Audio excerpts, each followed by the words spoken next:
ಹೆಣ್ಮಕ್ಳಿಗೆ ಸೀರೆ ಹಾಕೊಂಡು ಒಡವೆ ಹಾಕೊಂಡ್ರೇ ಲಕ್ಷಣ, ಏನಂತೀರಾ? ಈಗಿನ ಚಿನ್ನದ ರೇಟ್ಗೆ ಚಿನ್ನ ಪರ್ಚೇಸ್ ಮಾಡೋದಕ್ಕೆ ಯೋಚನೆ ಮಾಡಬೇಕು. ಆದರೆ ಚಿನ್ನಕ್ಕಿಂತ ಮೆರುಗು ಕೊಡೋ ಅಂತ, ಚಿನ್ನದ ಥರನೇ ಕಾಣಿಸೋ ಅಂತ ಇಮಿಟೇಷನ್ ಫ್ಯಾನ್ಸಿ ಜ್ಯುವೆಲ್ರಿ ಎಲ್ಲಿ ಸಿಗುತ್ತೆ ಅಂತ ನಾನಿವತ್ತು ತೋರಿಸ್ತಾ ಇದ್ದೀನಿ.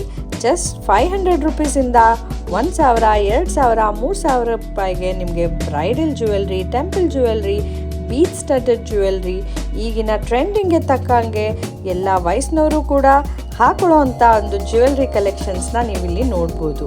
ಜಡೆಬಿಲ್ಲೆ, ಚೋಕರ್ಸ್, ಹಾರ, ಸಿಂಪಲ್ಲಿಂದ ಗ್ರ್ಯಾಂಡ್ ಎಲ್ಲ ಒಕೇಶನ್ಸ್ಗೂ ಯೂಸ್ ಮಾಡೋ ಅಂಥ ಒಡವೆಗಳನ್ನ ನೀವು ನೋಡ್ಬೋದು. ಆ್ಯಂಡ್ ಇವರೇ ಓನ್ ಮ್ಯಾನುಫ್ಯಾಕ್ಚರ್ ಆಗಿರೋದ್ರಿಂದ ಇಲ್ಲಿ ನಿಮಗೆ ರೀಸನಬಲ್ ಪ್ರೈಸಿಂಗಲ್ಲಿ ಸಿಗ್ತಾ ಇದೆ. ಆ್ಯಂಟಿಕ್ ಮಾತ್ರ ಅಲ್ಲ, ಡೈಮಂಡ್ ಸ್ಟೆಡೆಡ್ ನೆಕ್ಲೆಸ್, ಹಾರ, ಬ್ಯಾಂಗಲ್ಸ್, ಡೈಮಂಡ್ ಬ್ರೇಸ್ಲೆಟ್, ಸೊಂಟದ ಡಾಬು, ಹೀಗೆ ಎಲ್ಲನೂ ಮ್ಯಾಚಿಂಗ್ ಹಾಕೋಬೋದು. And they are one of the best wholesalers in Bengaluru ಅಂತಲೇ ಹೇಳ್ಬೋದು. ಸೊ ನೀವು ವಿಸಿಟ್ ಮಾಡಬೇಕು ಅಂದರೆ ಜಸ್ಟ್ ಮಂತ್ರಿ ಮಾಲ್ ಮೆಟ್ರೋ ತೊಗೊಂಡು ಸೆಂಟ್ರಲ್ ಲೈಬ್ರರಿಗೆ 5 ನಿಮಿಷಕ್ಕೆ ರೀಚ್ ಆಗ್ತೀರಾ. ಆ್ಯಂಡ್ ದೇವರಾಜ್ ಜ್ಯುವೆಲ್ರಿನ ನೀವು ವಿಸಿಟ್ ಮಾಡಿ ಶಾಪ್ ಮಾಡ್ಬೋದು. ಹಾಗೆ ಸ್ಕ್ರೀನ್ ಮೇಲೆ ಕಾಣಿಸ್ತಿರೋಂಥ ವಾಟ್ಸಪ್ ನಂಬರ್ಗೆ ಕಾಲ್ ಮಾಡಿ ಕೂಡ ಬುಕಿಂಗ್ ಮಾಡ್ಬೋದು.